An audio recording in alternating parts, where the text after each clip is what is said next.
Three Wisemen's Letterkenny's tradition in the latest Yule holiday edition. They're warned, keep it classy, lest their eyes go all glassy and spit from their drunken condition. It's Thirsty Thursday, and that means we are once again hanging out at the produce stand, a podcast paying tribute to the great Canadian show Letterkenny.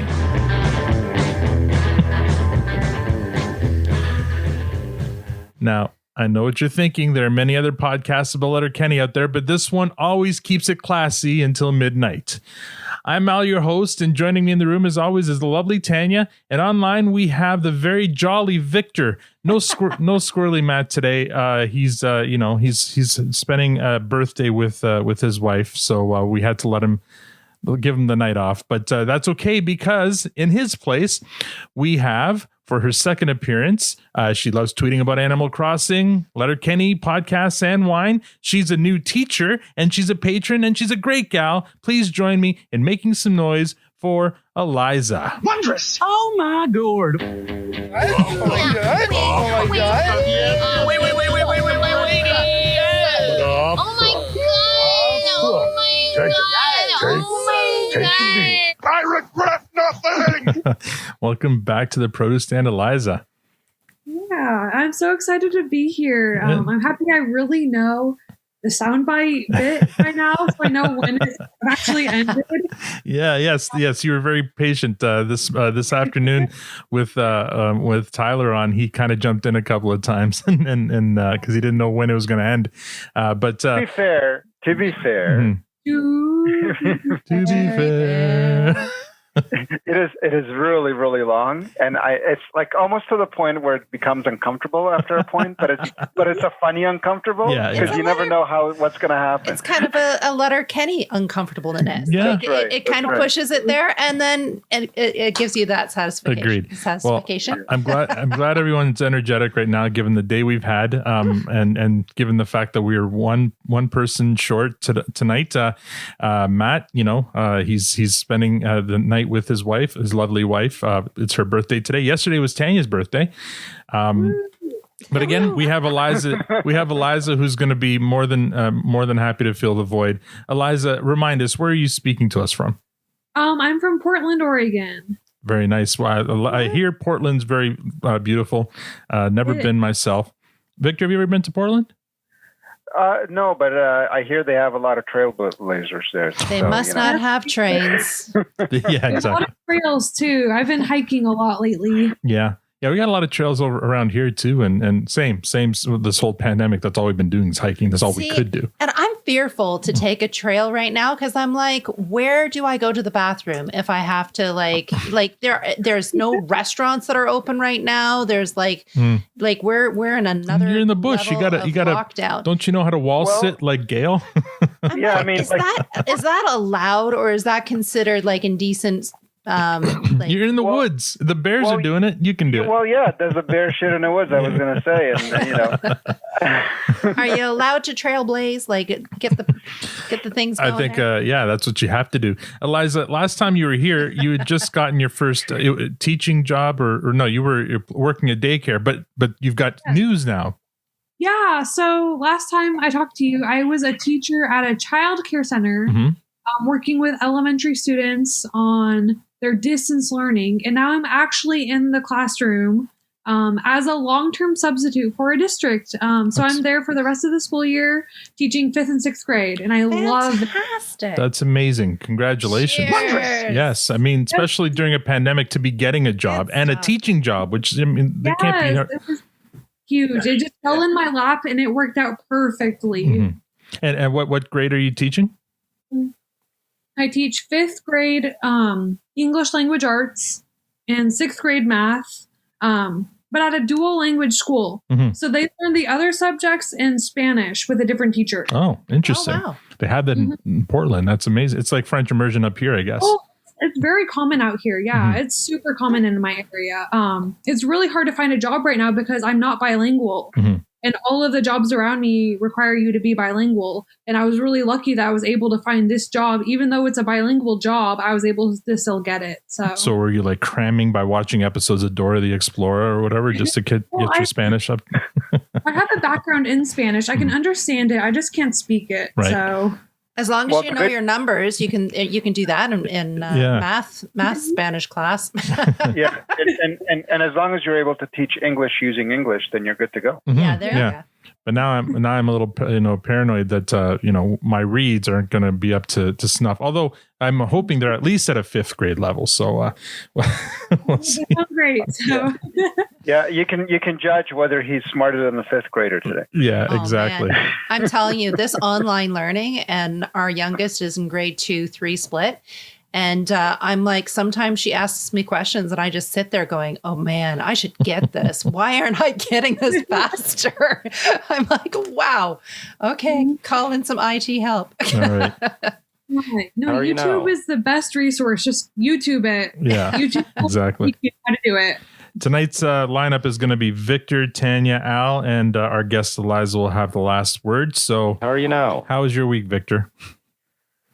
It's been a crazy week. It seems like each week is getting a little busier as I'm getting closer and closer to transitioning into my new role. So it's really busy at work. And so in the evenings, I really just veg out in front of the TV these days. And there's a hockey game every night. There's baseball now, and watching. We finished watching You're the Worst, which was, again, I at first I didn't know what to make of the show, and now I would say I totally recommend it. It's like a BoJack except with humans. I think I saw that somewhere. Yes. Yeah, it's an FX show. So if you have FX, you can catch it on that. In Canada, I have no idea if FX is even a US thing. And it's a half-hour comedy. It's a dramedy. Dramedy. It's a dramedy, and like I think I've said before, the one that plays the new villain in The Boys. She's like that Nazi villain. Oh yeah. Right. Yeah. Yeah, she's one of she's the main female character in the show, and all the characters are great. Like it's totally like a live action BoJack Horseman, if you like that show. And then we started watching You, which is pretty interesting. It's pretty fun. It's like Dexterish, but it's not. But it's like not the best show. But it's also a good bridge if you're in between shows. Right. So we're and yeah. If you need a show cleanser. Yeah. Well, this doesn't sound like a cleanser. There's going to be a 3rd season, and the 2nd season is pretty good. It's even more kind of interesting than the first. But anyway, so been busy just vegging out. Oh, very cool. Tanya, how's your week? Oh, super busy week. So it's one of my best friend's birthday was on Tuesday. Mine was on Wednesday. My sister's is on Friday, and it's her big one. She's 50, and I'm so super excited. We have spent so much time. I think a month ago, we started collecting people's contact names and getting them to send videos to us because we're in a shutdown of 28 days.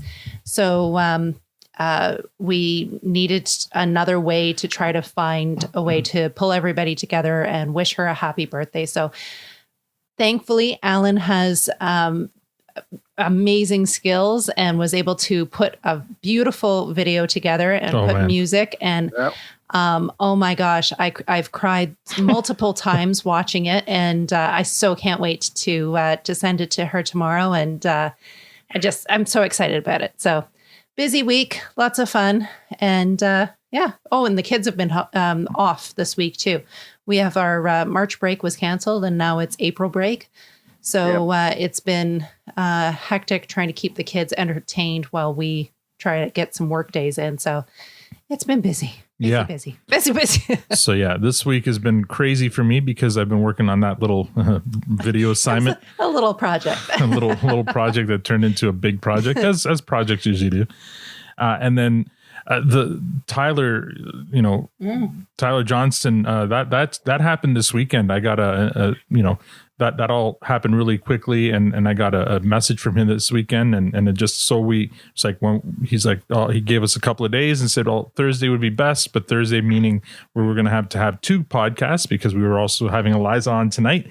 So I had a video Tanya's sister's video to do, and then I had 2 podcasts to prepare for today. I'm tired, but excited. I mean, it's a lot of fun. Eliza, you said you already listened to the Tyler interview, which wow, you already put it. Yeah, I already put it for patrons only. So Eliza's a patron, so anybody who paid to listen can already listen to it for the next week. It'll be on our regular feed next Thursday. Such a great interview. Really great. He was so fun. He was so fun. Yeah. Oh my gosh. The energy. It was it was just a great interview, and such a different person than his character. Sure. Portrayed on the show. Just watch the trailer to that new rom-com he's in, the one that he does with his partner. I don't know if they're married. I think they're just partners right now, but it's a completely different. Yeah. Oh my gosh. He's clean. Like there's no wig, no dirty wig. That man is cute. Like he is a really nice. And now Tanya's also got to look up an episode of an old show he was on because she found out that he's there's a wee bit of a butt shot, or more than butt. But anyway, it's not a. Yeah, you got it all wrong. Anyway. You got it all wrong. So, and speaking of just shows that we're watching, because of the whole Kim's Convenience being, I guess, I don't know if it's canceled or it's run its course. Is it canceled? It's canceled, yeah. Which is too bad, but I mean, we've started watching it because just to see what the big deal was. I remember when it first came out, trying to watch it a few years ago, and it just didn't appeal to me at the time. Watching it now, I can see the appeal, and we're enjoying it. We're maybe 6 or 7 episodes in. And it's enjoyable. Like, because there's a lot of people who wish it wasn't being canceled, and a lot of people I feel it's run its course, to be honest. Yeah. But, they're not doing anything new and different anymore, right? So it's I think So we'll see. I mean, so far we're enjoying it. It's a lot of fun and funny. So let's see. Because of not because of the Tyler interview, but as a result of the news coming in that he was coming on and stuff, we got 3 new patrons this week. Big shout out to Cool Breeze and Daniel for becoming patrons, and we got a new one today. I don't have his or her name yet, but I'll shout him or her out next week. But yeah, 3 new patrons in 1 week. That's the most we've had since we started. So that's exciting. And speaking of support, we also have 36 new Twitter followers. So I'm going to try to get through these quickly. BROKLG, Emery Kiblin, Eddie from Illinois, Angry Typewriter from Chicago, Mr. Druin from Grosse Pointe, home of one of my favorite movies, the setting from one of my favorite movies, Grosse Pointe Blank. Sam, Private Idiots, which is an awesome web series based in Toronto. By the way, so if anyone hasn't seen this yet, they should really check it out. It reminds me a lot of the Letterkenny Problems, where it's like just 2 guys and really well scripted, well acted, funny and poignant. And I feel like if they wanted to, they can follow the Letterkenny model and get picked up for a series. It's actually really well done. They're I think 9 episodes, 5 or 7 minutes each long, so it wouldn't take long to get through them. Really, really, really well done. Stephen C. Barrett from Bowling Green, Kentucky. Matthew Purcell, Kyle Linen from Urbandale, Iowa. Ari Gray from California, Dave Kennedy from Marina Del Rey, California, Jules, Christine Ann, Jason Nicholson from Gahanna, Ohio, JJ, Mike Grentz from Irvington, New York, Ken from Florida, Derek R. Johnson from Shelton, Connecticut, Chelsea, Kevin Rayborn, Molly Catt, Blake from Minnesota, Caleb Smith, El Frijole Blanco, I believe that's white bean. Doug Venice, Micah Seigel from Michigan, that guy in Cleveland from Cleveland, Bum Dick, Keegan Matheson from Atlanta, KCC from Tampa Bay, Roger Merritt from back in Chicagoland, Jared Bellini from Atlanta, Altered Minds from Dunedin, Florida, Derek DeSole from Rochester, New York, and Corey from Elkhart, Indiana. Thank you all for following and hopefully for listening. Wow. Well, don't bore us. Get to the chorus. Last week, we recapped and reviewed episode 5 of season 6, Bucky Biche. That episode was a unicorn. It received a fresh from Tanya, Matt, and Jack. And it received a fresh from everybody. That's what unicorns mean. I didn't update my script very well. The scientific Twitter poll doesn't exist yet. Unfortunately, I forgot to put it out last week. I put it out this week and got a lot of ribbing from Matt as a result. So we will have the results of that Twitter poll next week. This week, we recap and review the Letterkenny Christmas special, the 3 Wisemen. So, Victor, have you done your homework? I did. Tanya, have you done your homework? Yes. I did my homework very late last night. And Eliza, did you do your homework? Yep, I did it earlier this week and then again once more today. Oh, I should hope so. You're a teacher. You should always be all for homework. All right, we start with the cold open, which features the animated cast of Letterkenny outside the farmhouse having a snowball fight. Little Katie hits little Derry in the face, causing him to cry. Little Squirrely Dan hits little Katie in the butt, so little Wayne hits little Squirrely Dan in the balls.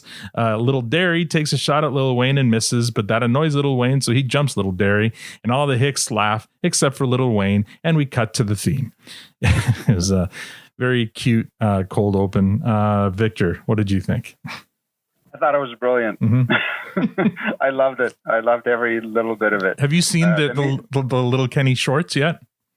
I know it was something we were going to watch maybe. Oh, yeah. No, I haven't. I haven't. Yeah. I didn't even know it was a I thing. thought maybe something we should watch together Yeah. and then review together. Yeah, you know what? That's a good idea. We'll do like a live viewing and record that or something. Maybe that might be fun. I don't know if the legalities of that, but I guess I start asking now. Yeah, I think as long as we're not broadcasting the thing that we're watching and only broadcasting our reactions, we're good to go. Oh, okay. So yeah, we should do that then. Maybe a between season or at the end of this one, we can do that. Cool. Yeah. So you enjoyed the cold open? Yeah, it was brilliant. It was probably their quickest open, I think, out of all of them. Yeah. And I think they were the most animated I've seen them so far. Oh, geez.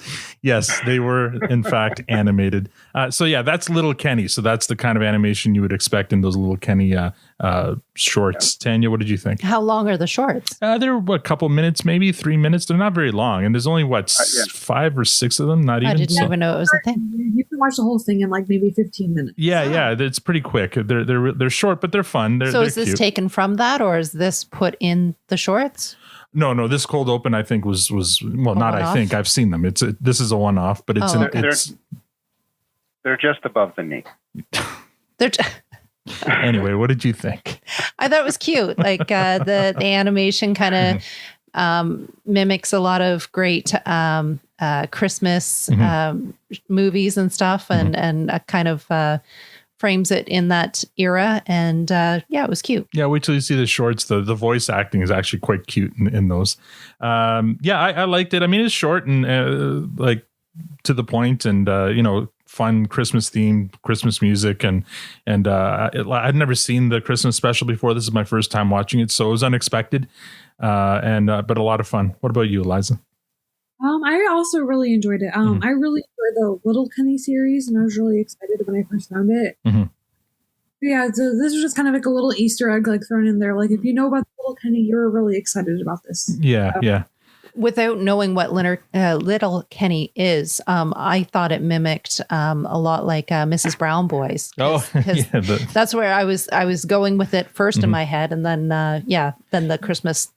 Yeah, the artwork is similar to the Mrs. Brown Boys intro. Yeah. All right, we go into out of the theme. We go into scene 1 in the farmhouse kitchen. Katie brings out a basket of Christmas DVDs. Squirrely Dan and Derry ask her which movie she's picked out for this year. Katie tables the conversation as Wayne walks in with a basket of Christmas gifts in a very festive mood. I to the fucking love Christmas. You know, I'm almost glad that it's already Christmas Eve and I don't have to hear you say that a baker's dozen times a day anymore. Got all your presents wrapped for Christmas there, good buddies? Oh, yeah. It's tradition, so, yeah. Derry says he'd like a beer and asks if the others would like one. They all say yes except Wayne. He says it's Christmas drinks only. It's tradition and you don't fuck with tradition. He asks Katie if she has the box, and Katie unveils a crate with liquor bottles from Christmases past. Derry mentions how gnarly it is that they keep the bottles in the box and only bring them out once a year at Christmas. Well, there's good reason for it. I mean, who wants to drink butter ripple schnapps? Well, whoever's having a nativity barn burner, likely. And who wants to drinks? Blue Caraco. Whoever's having a Mrs. Clausmo, likely. And who wants to drink creme de menthe? Whoever's having a naughty or spice, likely. I could whip up some Sangria. Mix them all together for a good old jingle juice. No, jingle juice makes spit. No spitting. We keep it classy till midnight for the main event. Oh no, American whiskey. Oh no, Irish whiskey. Canadian rye whiskey. I say fucking A. A shot of each at midnight for the infamous 3 Wisemen. Everyone hammers one. 3, if we're splitting hairs. Everyone hammers all 3 back to back to back at the stroke of midnight. Encourages everyone to keep it classy till then. To be fair. To be fair. To be fair. This garbage assortment of drinks would encourage anyone to pace it. It's spit o'clock if you're not careful. Yeah, it's kind of a tough parties to only have 1 bathrooms for. I piss outside as much as the dog does. Despite the potential spit fest, Wayne seems giddy. Do you want to what? Is there any talk of this maybe being the best Christmas party ever? Or? Yeah, no, I may have heard a bit of talking about that. Hearing some of that talk? I've been hearing a little bit about, maybe it's a little bit of bad gas traveling a little bit fast in a town like this. Well, I've been hearing that peoples are a talking, and talkins are a people. Well, pitter patter, let's get Advent. Next scene, later in the evening, still at the farmhouse, the Christmas party is in full swing. All the main characters are in there, including Glenn, Stuart, and Rold, Riley and Jonesy, Tanis, Gail, and Coach, but no McMurrays. Everyone is behaving and chatting. You can see some of the guests are having a hard time stomaching the Christmas liqueurs. Wayne is in the living room admiring the Christmas tree with Bonnie McMurray. Wayne sits in his armchair with a very audible dad grunt. Merry Christmas. Wayne, Bonnie? like how my outfits? Fit is a term you use loosely, but I like the spirit. Thank you, Wayne. You're up first for gifts. You got me a present? Oh, yeah. It's tradition, so, yeah. I'm tickled you thought of me. Proving it's the thought that counts. A disposable camera. Mm-hmm. Every good party ought to have one, I think. You know, getting photos developed after the fact is always fun because you don't know what you're gonna get. It's like reaching into a treat bag blind. Could be a sour key or could be a sweet tart. Thank you, Wayne. You're welcome, Bonnie. Maybe I could be your little helper elf tonight? Well, you're conveniently dressed for the part, but I'm not Santa Claus, so I'll respectfully decline. Let me know if you change your mind. I will. Can you even buy disposable cameras anymore? I'm just wondering if you can even get them. I have a bunch at home. Can you get them like developed? Well, at Costco, yeah, you can. Costco still does? Yeah. For Halloween, me and my partner were tourists, and we got a disposable camera, but we had to we went to like a random store, and they had to send it across the country to get it developed. Oh my God. Well, we got it after a few weeks, so. Weeks? Oh my God. No, I think if you go to Costco, you can get them in an hour, I think, here. That's for digital. I don't know if you know what? I have a roll that is used. We don't know what the heck is on it. That's Could even exciting. be like a dead, could be completely destroyed by now. But anyways, I should take it up and put it on the desk and say, do you know what this is? The poor person at Costco will be like, I don't know what this is. As long as they're like 40 and over, they might know. I should just take it around to people. I like how Wayne gave Bonnie a job for her present. Here's your Christmas present. You're going to photograph the party. Here's your present. That's your job. That's for the true. night. Yeah. Wayne and Bonnie use the disposable camera to take a Christmas selfie. Cut to the next scene. It's 8 p.m., 4 hours until midnight. Derry's at the bathroom door, but it's locked. You can hear someone throwing up on the other side. Derry reminds whomever it is. Sorry? Spitting. What? Okay. You can hear somebody spitting on the other side. Derry reminds whomever it is that the 3 Wisemen is at midnight. So keep it classy until then. Derry goes outside to take a piss. Cut to a very drunk Stuart and Rold in the kitchen. Rold notices some mistletoe hanging between them. So he goes in for a kiss and gets Stuart on the lips before falling to the floor. Cut to the living room where Coach stands before Santa Wayne. Wayne hands him his gift. It's a chimney cleaning log. This reminds Coach of his late wife Barb and their Christmas tradition of making love for hours in front of the fire, as lovers do. Coach admits he hasn't been touched by a lover since Barb died, and he misses the touch of a lover. It's hard to find a good lover. Wayne is sure he'll find another person. He can't bring himself to say the word lover. Coach says Barb was a tremendous lover. Wayne looks uncomfortable with where this is going. Coach goes into excruciatingly graphic detail about making love to Barb. Well, sounds like she was a wonderful woman. Big tits. Bert? You never noticed? No. You never noticed Barb's knocks? No. I would lay her down at night and I would say, knock, knock. Who's there? Big old boner in my underwear. She could make an ocean-fearing man go boating. All folks love boating, so... She used to take my member in her tiny little fingers. Just roll it so gently, like she was holding a soft cinnamon twist. You know, just getting it ready for the oven. Yeah, well, that's where those go, so... And then when the moment was right, I'd enter her. Bonnie! Wayne finally calls out to Bonnie for help. Bonnie's reaction to the scene when she walks in is hilarious, as Coach is sitting on the floor singing a love ballad. Wayne motions to her that it's picture time. He finally gets Coach to join him for a photo. After Coach leaves, Wayne tells Bonnie he may need help after all. Asks her if she minds taking her up on his offer. Bonnie's been waiting for Wayne to take her up on his offer for years. Wayne calls out for the next guest. It's Tanis. Next scene, 9 p.m., 3 hours till midnight. Squirrely Dan is at the bathroom door, but it's locked. Someone else is in it, spitting. Looks like he's pissings outsides again, as God's intended. Back in the living room, Wayne asks Tanis if she's heard any talks of this Christmas party being but Tanis interrupts with the salliest Christmas party ever. Wayne disagrees. He thinks it's festive. Then he hands Tanis her gift. Only she can't open it because her nails are still wet. So Wayne opens it and shows her an apron that reads, "Why are you all up in my grill?" What's that? An apron? Yeah, I can see it's an apron. Okay. Why would you buy a woman an apron? Oh, I thought it was clever.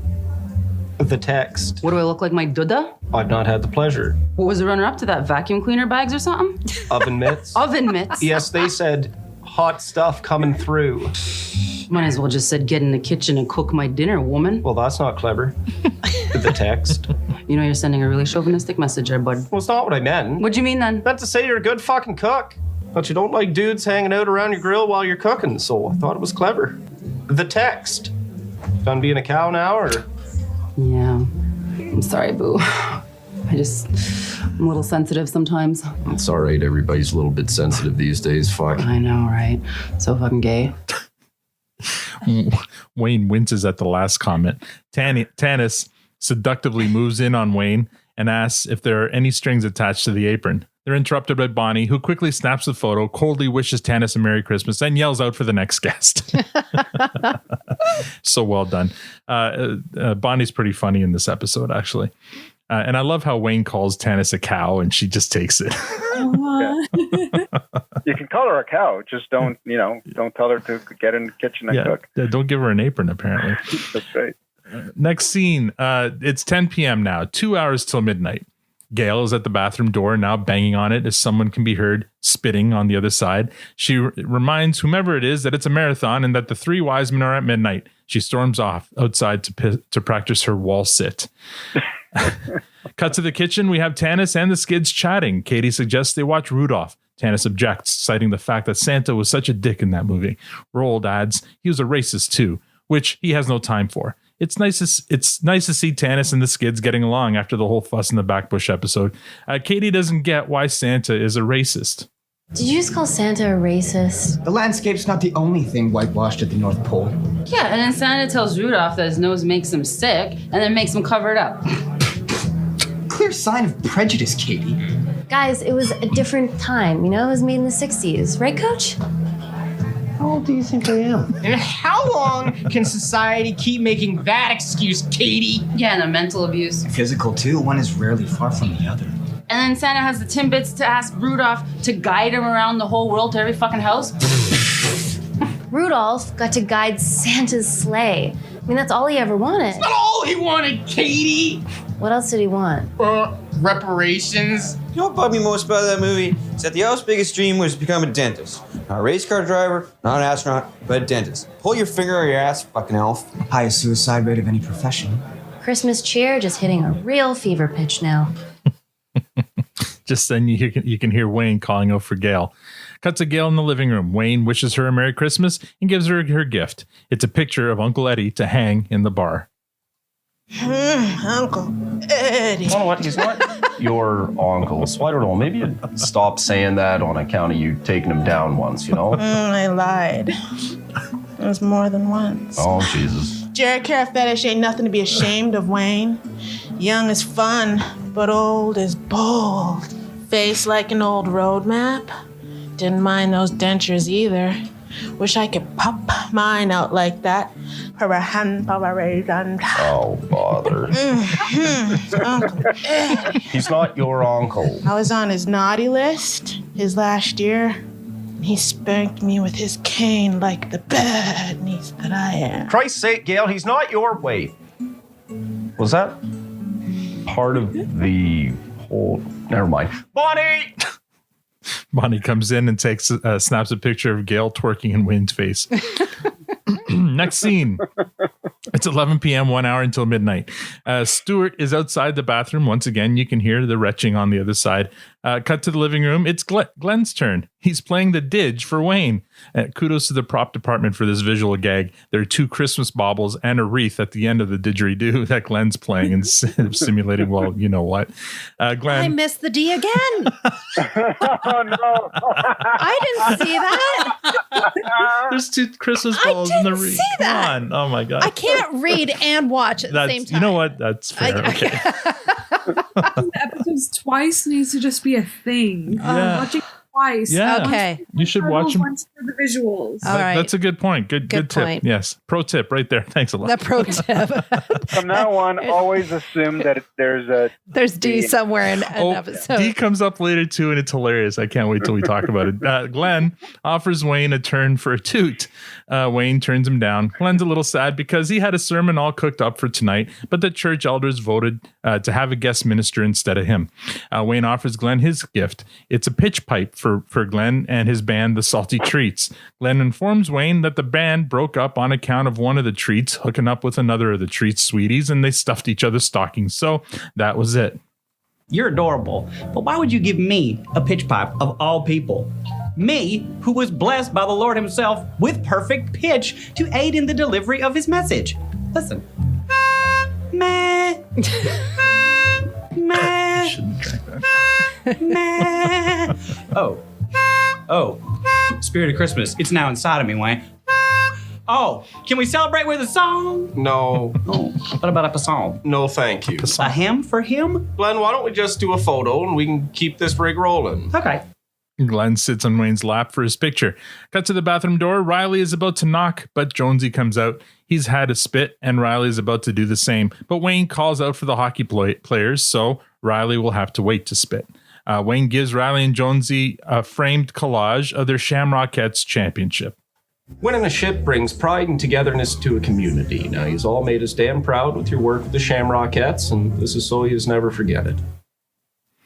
Riley and Jonesy are speechless. You can tell they're moved by the picture. Wayne calls Bonnie in to take the picture. Riley and Jonesy just kneel beside Wayne with dumb smiles. Wayne still thinks it's about the gift, but then they confide in him that it's all about the sex they're having with Snipes, who have returned to Letterkenny from school. Cut to the kitchen. Katie's still trying to get a consensus for which movie they should watch. She proposes Home Alone. It's practically the perfect Christmas movie. Coach agrees, but not for the reason you would think. That's a strong choice. I show it to my players regularly. You do? Yeah, it's a moving meditation on pain. Home Alone? Yeah, those 2 burglars should have been killed 100 times in that movie. Right off the bat, the icy stairs Mark slips on, bam, that's a shattered spine. Or at his age, at least a slipped disc. But no, he gets up and walks around like he's just got a couple broken ribs, right? And then Harry walks in, boom, shot in the balls with a pellet gun, and then his head is lit on fire, right? Any other snowflake will be on the phone with 911 going, hey, I got my head's on fire. But no, Harvey kept going. You know why? Because it's a fictional children's Christmas movie? No, because that movie is an expose on mind over matter. Harry and Marv were mentally strong, all right? They had a goal. They fought through adversity to get to it. Now, they never really got it, but I'm holding my breath for part 5 because Marv and Harry deserve it. Can't believe they did 4 Home Alone movies. Stuart chimes in, adding that getting hit with a paint can would shatter your skull, killing you instantly. Katie suggests they need a lesson on suspension of disbelief in children's fictional Christmas movies. Derry and Squirrely Dan think that it's a dark movie as well. But here's why.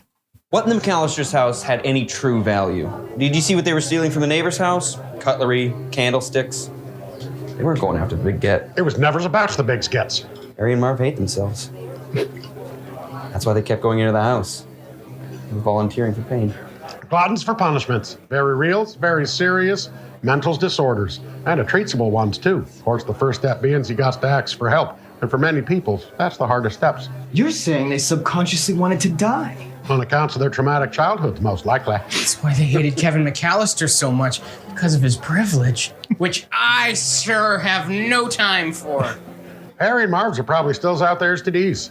Sufferings in silence. Harry and Marv are in Vegas with tits in both hands and an ass in the other. They're champions. Okay. They're London Bridge and Victoria's Secret models on a beach in Waikiki. Okay. Katie then suggests the Santa Claus. Stuart doesn't like it. What if Santa died on Paul Bernardo's roof? Then Santa would be a serial killer, henceforth making Carla Homolka Mrs. Claus. Derry would watch that movie. That set off an exploration on other serial killers who become Santa, like John Wayne Gacy or Jeffrey Dahmer. The conversation's interrupted by Wayne yelling out for the skids. And production note on this scene here, the whole time this conversation's taking place, Gail is sitting between Coach and Squirrely Dan, and she's playing with the back of Coach's head and with Squirrely Dan's beard. It's so funny. She's just quietly just kind of petting them, and it's crazy. And everyone's just cool with it. Yeah, everyone's just fine with it. It's just Gail being Gail. The skids appear before Wayne in the living room under protest. They don't celebrate consumers' Christmas. Wayne tells them to shut the fuck up. Rold protests as well, but then Wayne suggests that what if the gift is drugs? So Rold tears the box open and finds a small medicine bottle. They're pleased. They ask him what it is. Hallucinogens? Barbiturates? D. Love the D. Vitamin D. Your pasty skin tells me you don't see enough sunlight, which can lead to vitamin D deficiency. Ever had it? Trust me, you don't want it. We will not participate in your capitalist, patriarchal, non-paid rituals. Did you catch the little love the D from Rold? Yes, I did get that one. So you and Rold have a lot in common, I guess. I love it. Wayne gets up, turns the skids around, calls for Bonnie. She takes the picture and then throws them out of the room, then shouts for the Hicks. Scene 7, the Hicks sitting on the couch with their gifts. First is Squirrely Dan. He opens his carefully so he can use the ribbons next year's. Wayne applauds his efficiency. Squirrely Dan gets a pencil case. That's for your women's studies class. Who's been reading my mails? Nope, just seen you skipping off to class every Tuesday with a pen, pencil, and highlighter wrapped in a rubber band. There's no reason to be looking pog for Professor Tricia. Thanks, good buddies. Merry Christmas, good buddy. Next up is Derry's gift. Cologne. Probably should use sunscreen. Banana boat. Well, here's the scoop, and I'm going to tell you. Banana boat's not going to do the trick with you wearing your barn clothes every damn place you go. Now, when you head into town, you give yourself a few spritzes of that. It'll mask the smell proper. Thanks, good buddy. Of course, not wearing your barn clothes every damn place you go is also a potentially fruitful option. And finally, it's Katie's turn. Her gift is a bootlegged Korean Christmas thriller sent overseas from his good buddy, Teddy Kim. Production note there, Teddy Kim is a reference to Theo Kim, who directed and co-produced the Letterkenny Problem shorts. Katie asks everyone if they've seen The Reindeer Effect. What follows is what can only be described as a homage to Laugh-In, as all the guests pop their heads into the room from the doorway or from behind the Christmas tree. Has anyone seen The Reindeer Effect? The butterfly effect? No, The Reindeer Effect. I've never heard of it. Reindeer Games with Charlize Theron? Dennis Farina? Ben Affleck. Yes, please. No, The Reindeer Effect. Ever seen it, bro? Never seen it, bro. Put it on. Yeah, put it on. Thanks for the gift, big brother. Well, now that that's sorted, do you's been hearing any talk around town about this maybe being the Best Christmas party ever.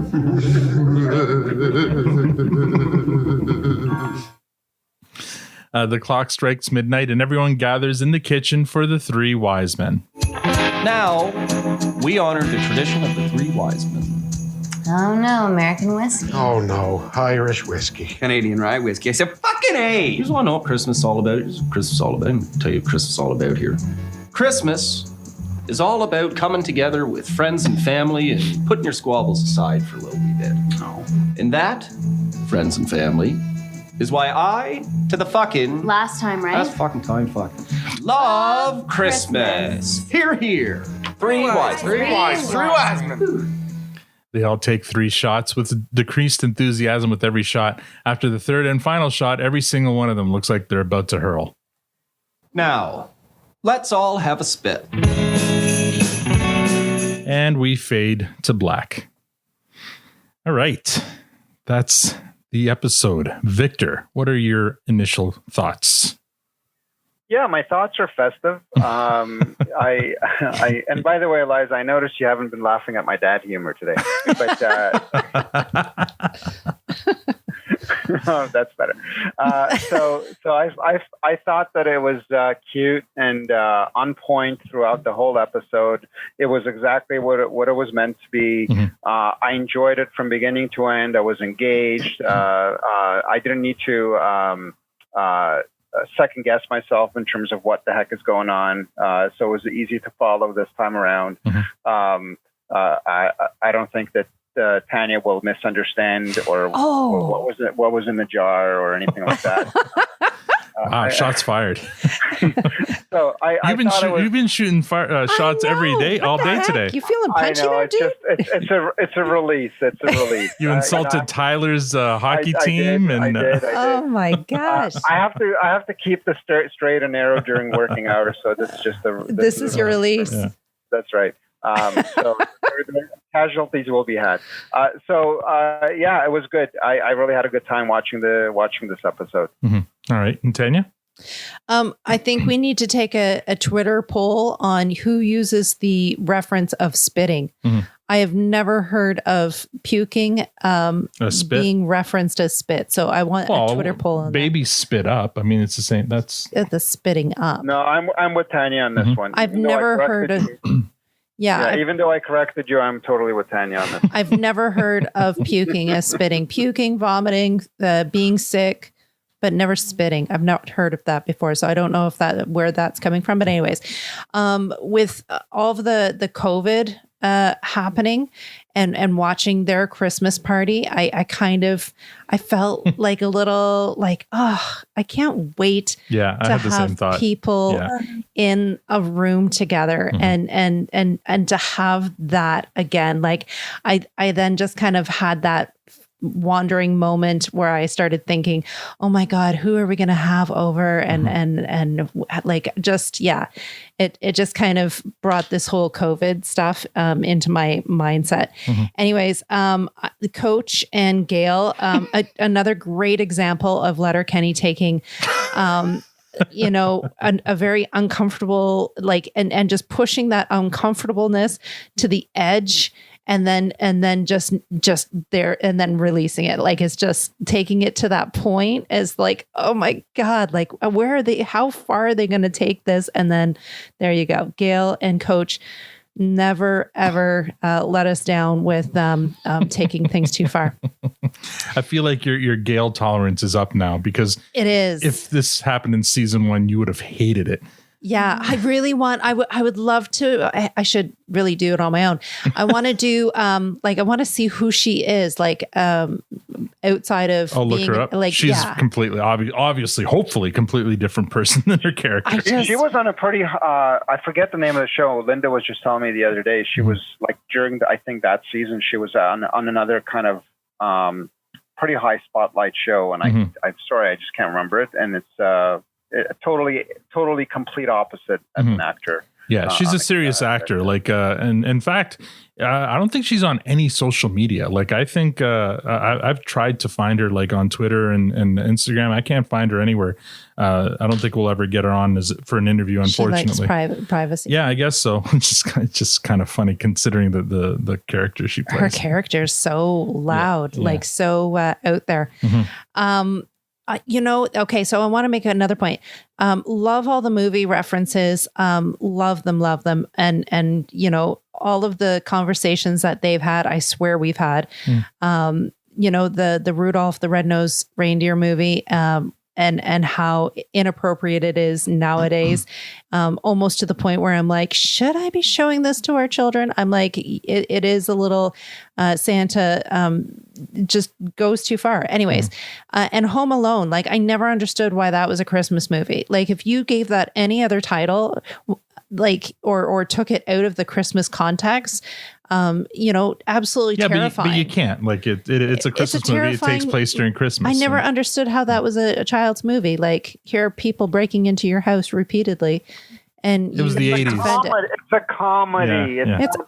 I just didn't. Anyways, my favorite movie, and they never said it, was National Lampoon's Christmas Vacation. Mm-hmm. Best Christmas movie ever. I need a Twitter poll on that one. And the Santa Claus references. I'm wondering if other countries got all of our Canadian bad guys. All the references. Well, it's just the Paul Bernardo and Carla Homolka, because the other two are American. But yeah, are they American? Eliza, are you familiar with Paul Bernardo? I'm not. No. Yeah, that was a big story up here, but it probably wouldn't have made the news down there. Although Carla did live in obscurity somewhere in was it in the States or was it in Mexico for a while? Like after. So the long and the short, Paul Bernardo is this extremely hideous person who killed killed women after having sex with them, and actually one of his victims was his wife's sister, who she helped him kill her. And so anyway, they both went to prison. He's still in prison, but she got out because she helped basically she turned on him and helped the police convict him.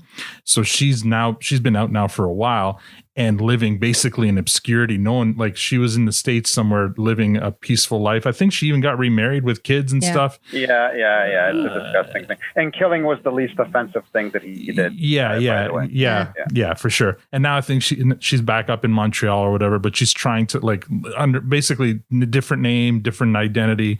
But every time she gets found out, it hits the news up here and she has to move. And I don't feel any pity for her. Like she should still be in prison. Jail with him. But anyway, so yeah, it was a big, huge story up here, especially in Ontario. I don't know, actually, even in the rest of Canada, how big it was, but I know that in Ontario it was very big. I'm pretty sure it was pretty big at the time anyway. Yeah.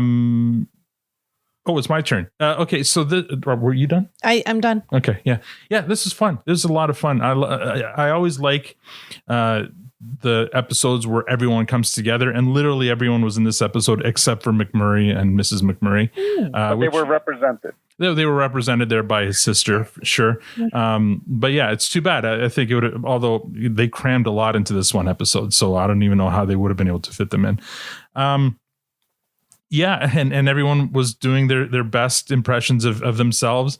Gail was back in Gail form, and so was Glenn. I feel like if Matt were here, he wouldn't have as much to complain about in terms of furthering the story, because I really think there was a lot of character development in this one too, especially with the coach character. We learned a lot about the coach character in this one. Yeah. That his wife had big tits. Well, just more about his up until now. What do we know about Coach? He yells at his hockey players. That's basically all we know. And then during the golf course, the Canada Goose episode, we learn he has a dead wife. And now we just learn more about his relationship. You learn that he's been celibate. You learn a lot about him. You learn why he might be so frustrated these days. Yeah, exactly. That's true. There's a lot of insight, and you also that he has a romantic side, if you want to call it that, and that he's also very willing, very open about his intimate side. So yeah, and that's just Coach, right? You also learned that both Squirrely Dan and Coach don't mind being in a sandwich with Gail while she's stroking their egos. So yeah, I mean, there's lots of fun stuff there. Yeah, there's a lot of character development in this episode for it being an extra episode. And in terms of the timeline, it kind of fits too, because they mentioned the Shamrockettes championship win. Yeah. The only thing that doesn't get mentioned, and because it just happened, and maybe they could just throw it away by saying that they're back in Ontario, is the whole Derry now has a girlfriend, maybe, and Nick, so. Yeah. And Wayne.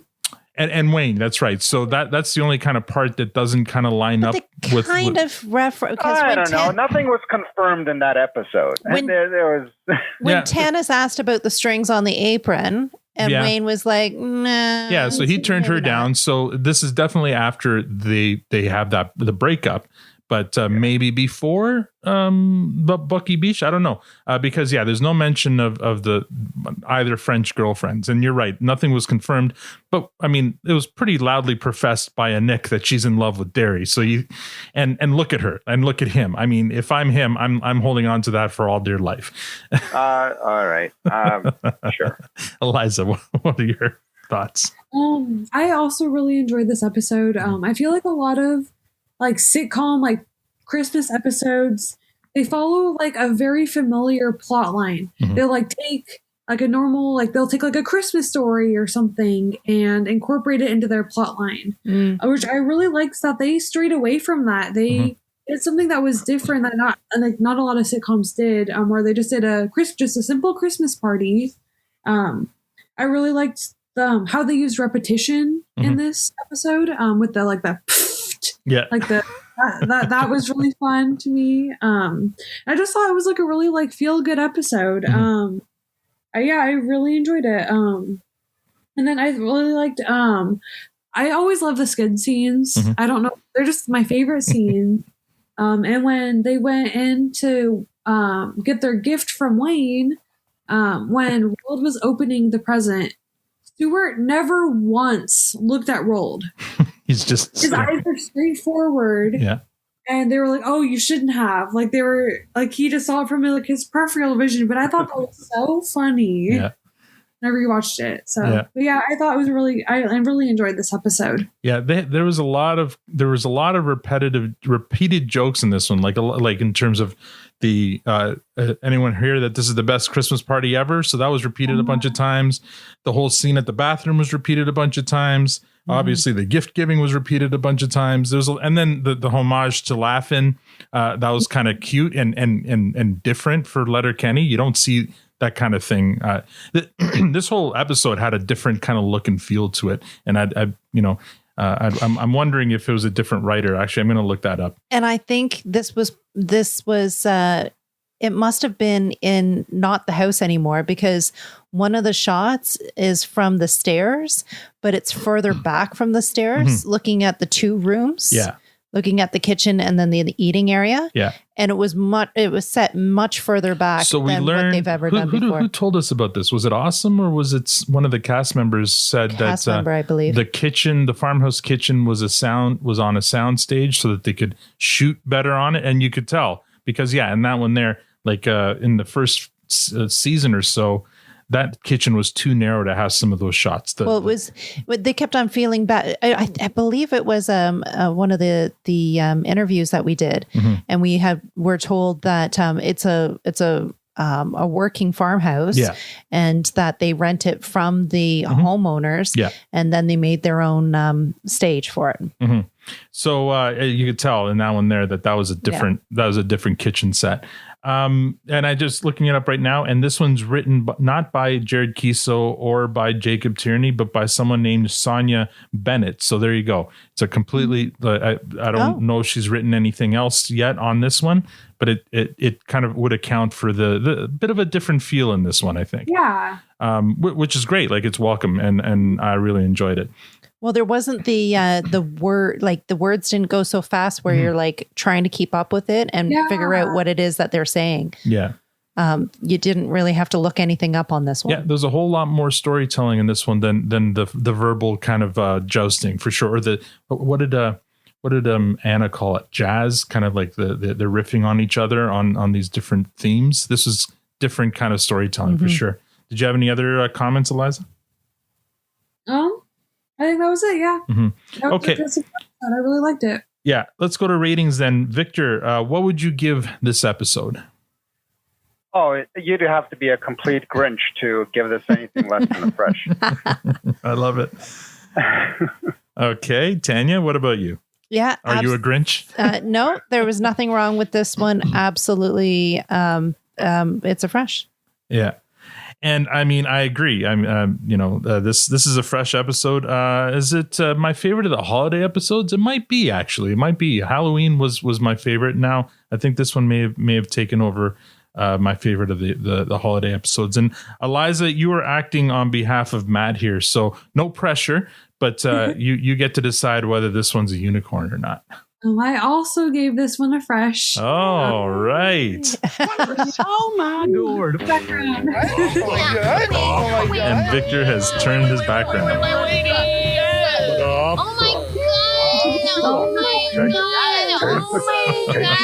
I regret nothing. And I wonder if Matt will regret being here. Yeah, it's a solid episode. It's a lot of fun. So there's not much bad to say about this. Now let's go on to top fives. Let's start with, Victor, does this touch your top five? Oh, it might touch it, but I'd have to do a bit of research to actually figure out if it needs to fit in there or not. So let's just keep it at a safe top 10 right now and leave things as they are. Okay, I will let you. I'll let you marinate on that then. Yeah, I'm much too tired to be doing that work right now. Right. Tanya, let's see. Does this touch your top five?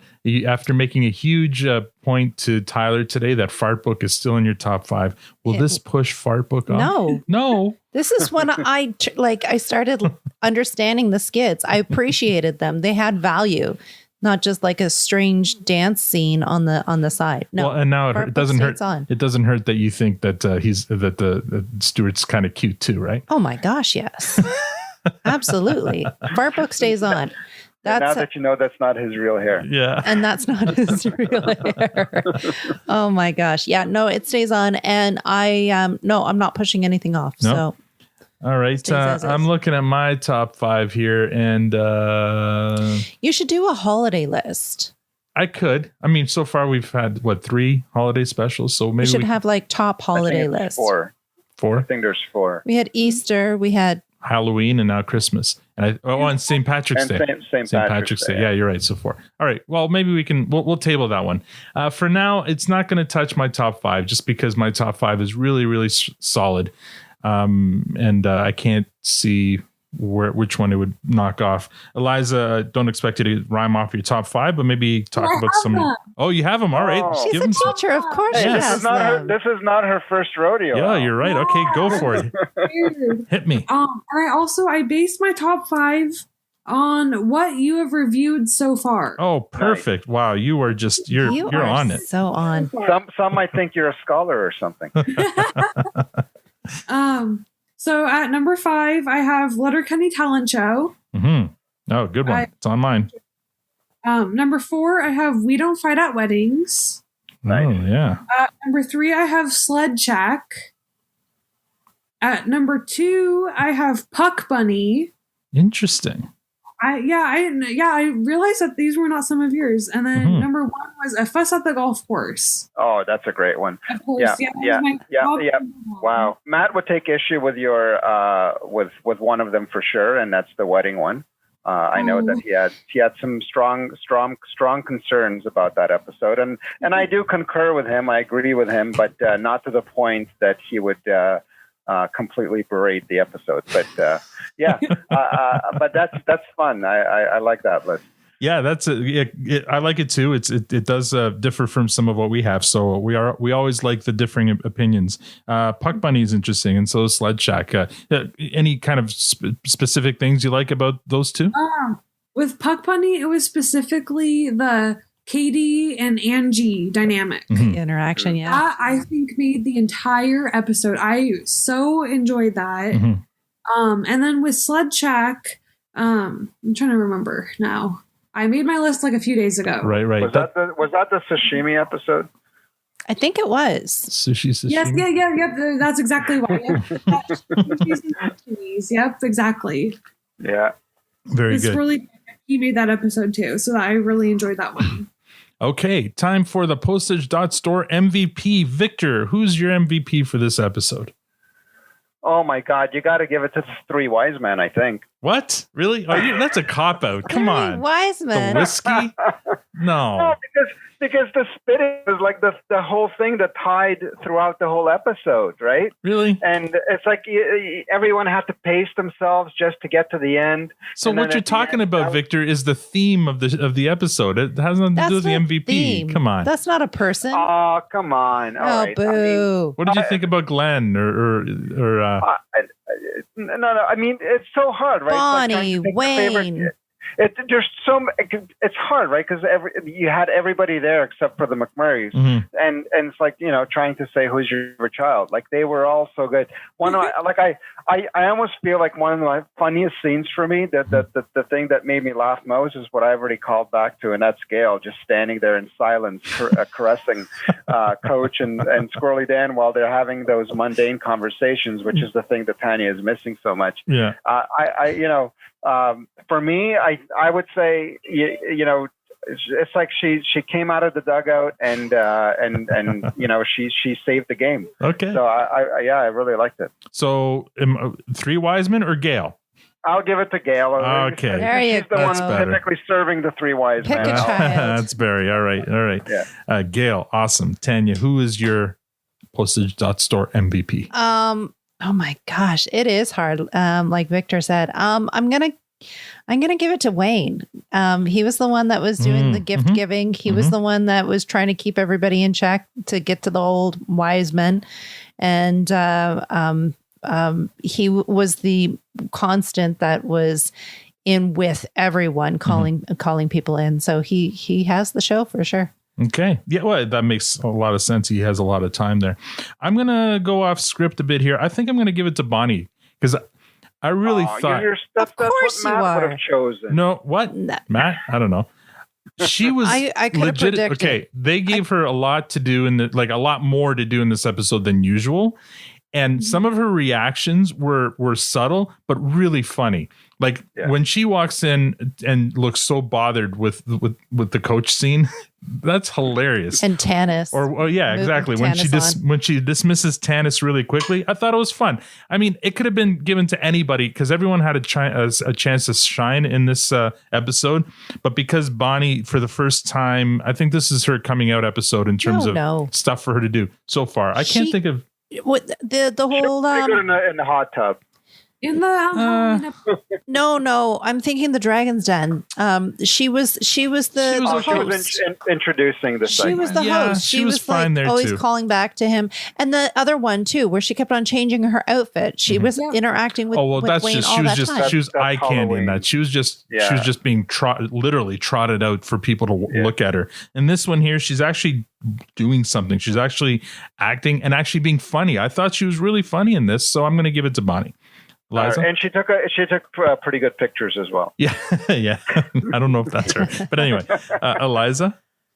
My MVP goes to Katie. I really liked all of just her reactions because she was just so normal in the show, and everyone else was just being so, I guess, abnormal. Yeah, she was being the straight man during all those ridiculous conversations. Yeah. Yeah, so I really enjoyed Katie's character in this episode, so I'll give it to Katie. All right. She was the most wholesome. Yeah, she was, but and she was just trying to pick a movie. She was trying to get everyone to agree on a movie. I feel bad for Katie. Yeah, no, she was great. All right, let's see. Moving on to I don't have any Twitter comments, although there might have been listener comments, but I've just been too busy with other stuff. So the only piece of news I have, and it just happened, was Tyler Johnson was on the podcast this afternoon. We had an amazing time with him. He was there was a point in the podcast where I feel like he relaxed, and I don't know.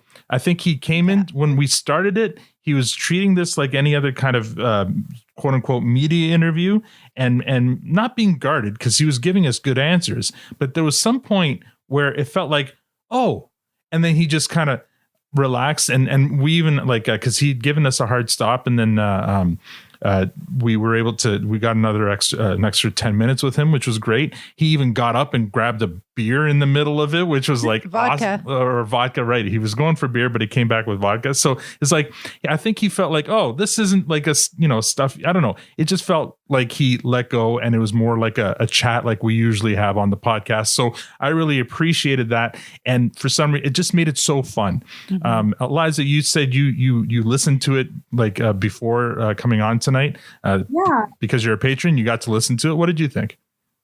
I enjoyed it so much. I really liked some of the insight he gave, especially when he talked about how him and Rold's chokehold was kind of an improvised thing that they just kind of came up with themselves. I loved that. Because I was really curious about that. So I'm really happy that that question was asked, because that was a great question, because I was really wondering what was going on with that. I forget who asked that question, if it was Crystal or Steven or Redbeard. One of those three, I think, were the ones who asked the question. It was a good question to ask. And he gave us some great answers, and they didn't feel canned. They felt like he was actually, even, he'd mentioned he had a story in mind about something, but he couldn't quite remember it. And like 10 minutes later, he said, oh, let me go back to that story I wanted to tell you guys, and told us a story. So that kind of told me that, he understood what we were going for and the vibe we were going for. And he was giving us some gold. So it was a lot of fun. Victor, I know we were all kind of like really happy with it. You want to give your thoughts? Oh yeah, just very authentic, and I agreed. Like, I think as soon as he learned that we were good old Canadian kids, I think that eased him into things. But I kind of felt he was eased in right from the start, to be honest. Like much more so than K. Trev was. He seemed comfortable right away. And he was giving us gold right from the beginning. And you're right. There was a sense that he became a little more comfortable, but he was already comfortable. It's a kind of already kind of sitting in a lounge chair and then getting lounge in it. So it was just, it felt good. I think that it's a really, I hope that it will be a very nice episode for folks to listen from the from the first bell. So I felt really great about it, and I hope that he goes back and shares with his cast members and friends that what a great time he had, and that it's not just another interview. I hope so too. K. Trev gave us some really, really great stories, and I feel like he did kind of get more relaxed later on as well. But you're right. Tyler started from the beginning relaxed, but it progressed. Like right from the get-go, like shots were fired, of course. That's right. You know what? I bet you that broke the ice, because right off the bat, and Victor here, he just shots fired, and then Tyler turned off his camera like he was leaving, because he was like offended, and that was it. Like the laughter started right from the beginning, and it just carried. And as you guys said, he just kind of, it was like that sitting back and that comfortable conversation. Unfortunately, that part of the episode will not be available to our regular listeners, but that was because that was part of before we started recording. Victor made a snide comment about Tyler. Oh, that wasn't on the thing? Did you know Tyler was a big Canucks fan? Because he is. Like he lives and dies by his Canucks. I knew he was. Yeah. So the fact that you made that joke was a bit of a risk, but it was comical. Yeah, he played right into it. High risk, high reward. His reaction was classic. He turned his camera off, so he went black, and we're like, "Oh shit, we just pissed off the guest." And but then he turned it back on, and he was all smiles, and it was great. I did want to point out that when you interviewed K. Trevor, I was the first guest after that. Oh yeah. Oh wow. So I was the first guest after that. So Eliza, can I schedule you for next week again? You booked someone else that's also really good. So. You're the link. Yes, you're a lucky charm. That's crazy. This is kind of like Final Destination, except I guess reverse. I don't know. Yeah.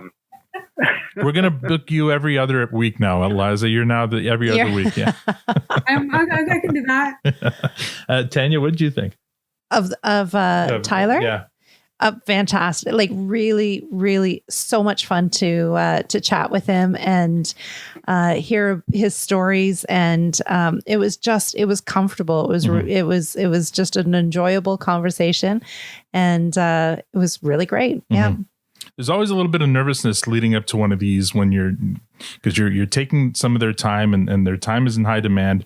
And you want to make sure you don't do anything stupid but to ruin it, like not press record or not share your sound like I did at the beginning of this episode. And so you're so worried, like I'm so worried about that stuff that I'm so amped up that it takes a while to ease back into the interview. But yeah, I felt like with Tyler, it was easy. And so kudos to him for making it easy, for making it feel easy. I knew Al was nervous because this morning we were having breakfast and we took the day off today. Mm-hmm. And I said, I'm just going to have the interview in my pajamas. Like, I really don't need to get dressed today. And he's like, no, you need to get dressed. We're having an interview with Tyler. I mean, come on. And then our 7-year-old grabbed my hand and said, I'm going to give you a makeover. And I thought, oh shit, I'm going to look like a unicorn. I'm going to look. Oh man. All right. Closing comments. Victor, do you have any? Just again, Eliza, thank you. You seem to be our, I guess, lucky charm. And it just thank you so much for making the time to come on with us. Hopefully, again, this is maybe hopefully will be a kind of a regular thing. It's always a pleasure to have you on and kind of get your thoughts and views. You're always prepared and you always have a lot of really interesting points to add. So just really, really appreciate what you bring. Yeah. Tanya?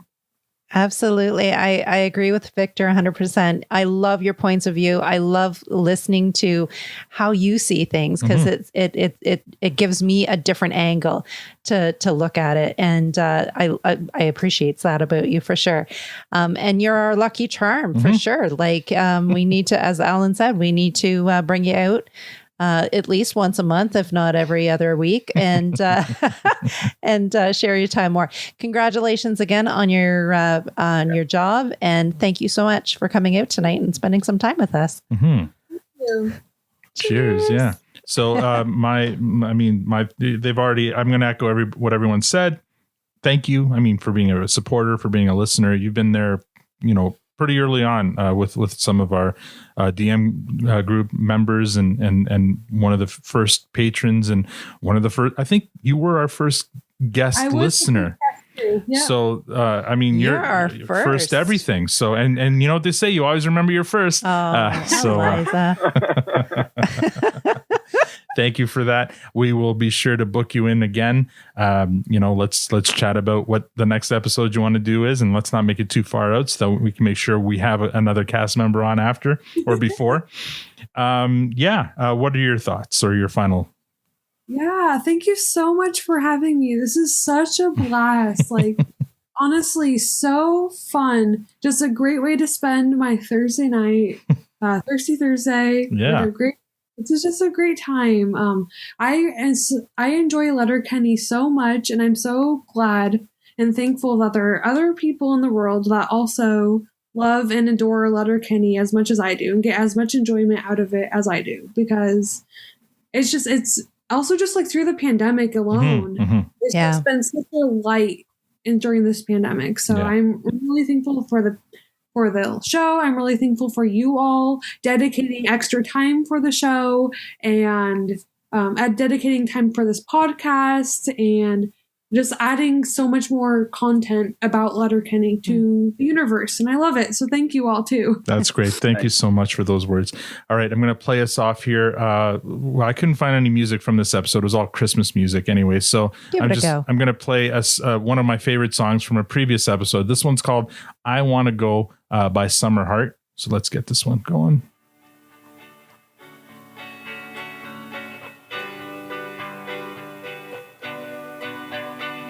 You didn't want to play Fuck the Pain Away like you had playing in the garage and accidentally had it out playing for the neighbors? I was out doing some spring cleaning on the weekend, and I had the Letterkenny. Oh, by the way, we have a Letterkenny Spotify playlist. So if anyone, it's called the Produce Stand Podcast playlist on Spotify, where we throw all of the songs on that from every episode that we reviewed. And so, yeah. Saturday, it was a beautiful day. I was outside all day, so I put that playlist on because I wanted to hear some new, different music. And I went into the backyard for a second and came back, and Peaches was on, and Tanya was like, "That was blaring. The neighbors are listening to Fuck the Pain Away." I'm like, "Oops." So I had to quickly turn that off. Anyway, and that's all we have for this episode. Next week, we have our regular season recap with our buddy and emerging TikTok star, Dean Giles. If you'd like to support the podcast, rate us on iTunes or become a patron. There's a Patreon link on our site or Twitter profile at Produce Stand Pod. If Twitter ain't your thing, we're also on Facebook and Instagram at Produce Stand Pod. Thanks for joining us. Now we're going to down some whiskey shots and then go have a spit, which won't bode well for Eliza tomorrow morning at work.